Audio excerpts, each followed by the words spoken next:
myself and the other guy could not record together, so we are going to be making separate videos. So you guys are all gonna get 2 videos this week instead of just 1. So let's begin, shall we? So today, I am making a tier list on different Subnautica Leviathans, including those from Subnautica Below Zero. So I'll be rating it on a few things, such as like how scary they are, how cool they are, and how useful they are to the game. So yeah, let's dive right in. So first one, I don't remember what this one is called, but they're like the big jellyfish that you can go inside from Subnautica Below Zero. They're pretty cool. They're like quite a sight to see as you're like just in your little submarine going through the ocean. Then all of a sudden this huge jellyfish just appears in front of you. They're useful too, because like I said, you can go inside them and you can get resources and materials from them. So I'd say they're pretty cool. I rank them pretty high, although they're not quite my favorite, and they're not really that scary either. So I'm gonna put it into B. Next are the Striders from the original Subnautica game. These are somewhat similar to the big jellyfish I just ranked, but instead of going inside them, you just follow behind them and then they poop, and then you can get materials such as rubies from the path that they've walked along. Again, they're pretty cool to see these whole herds just moving across the ocean floor. They're useful for resources. Not much else though. So but since it's from like the original Subnautica game, I am going to put it above the big jellyfish.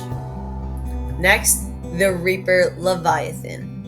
I believe this is probably the most iconic like creature in all of Subnautica except for the Peeper.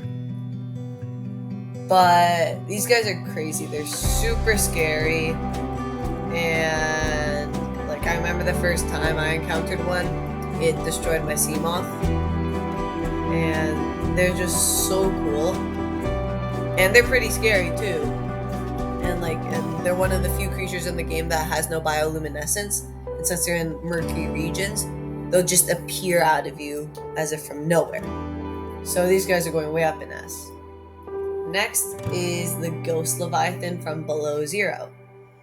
These are similar to, the Shadow Leviathan. These are similar to Ghost Leviathans from the original game, and their mouths are so interesting with like that rib cage on the bottom of their stomachs.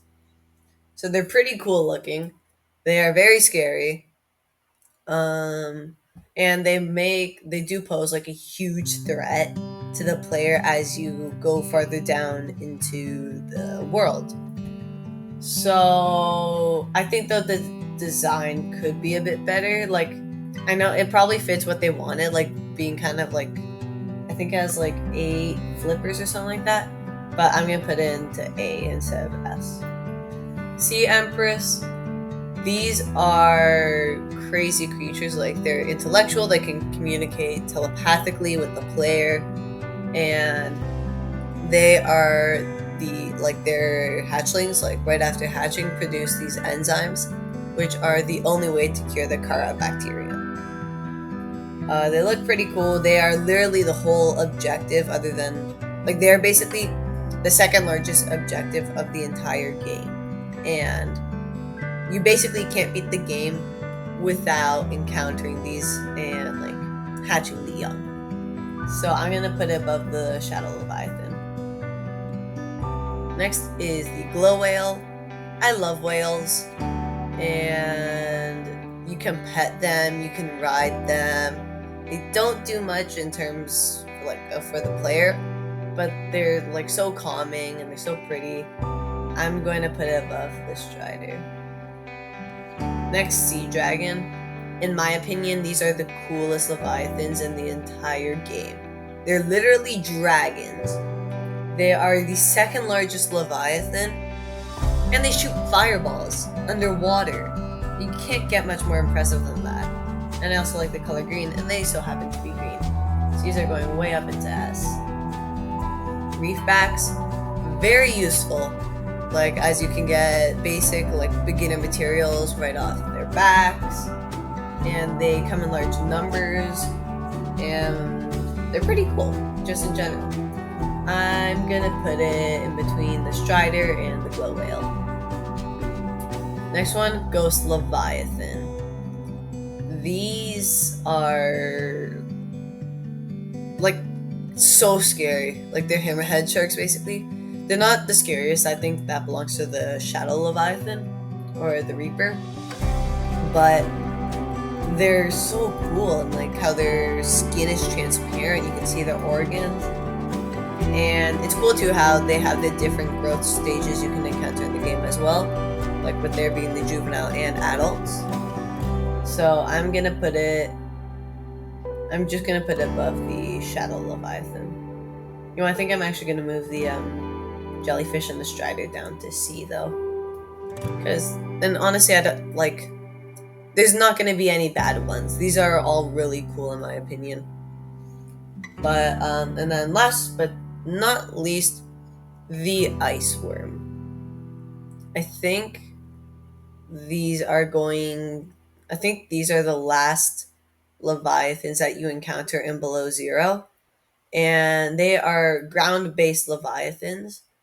And like so you, like and depending on what zone of the Arctic like glaciers you're on, they'll come out of the ground. They can like throw you off your motorcycle, snow bike, thingamabobber, and they have a glowing horn on their face, like, and it's glowing because it's really hot. Like, these are pretty cool. So I'm gonna put it between the Glow Whale and the Reefback. I think the person who made this thing forgot to put in 2 Leviathans, which are, I don't remember their names, but hold on, let me check real quick.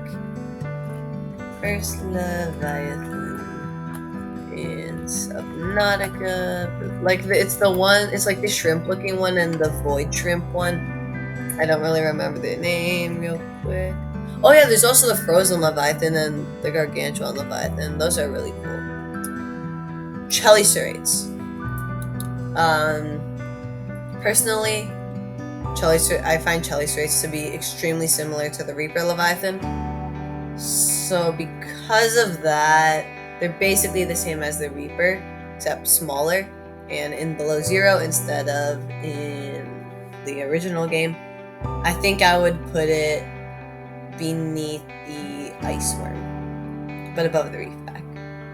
So that's what I would do. Now, I hope you all enjoyed the video. I'm not going to do that usual outro, because that's the other one's job, not mine. So have a fantastic rest of the day.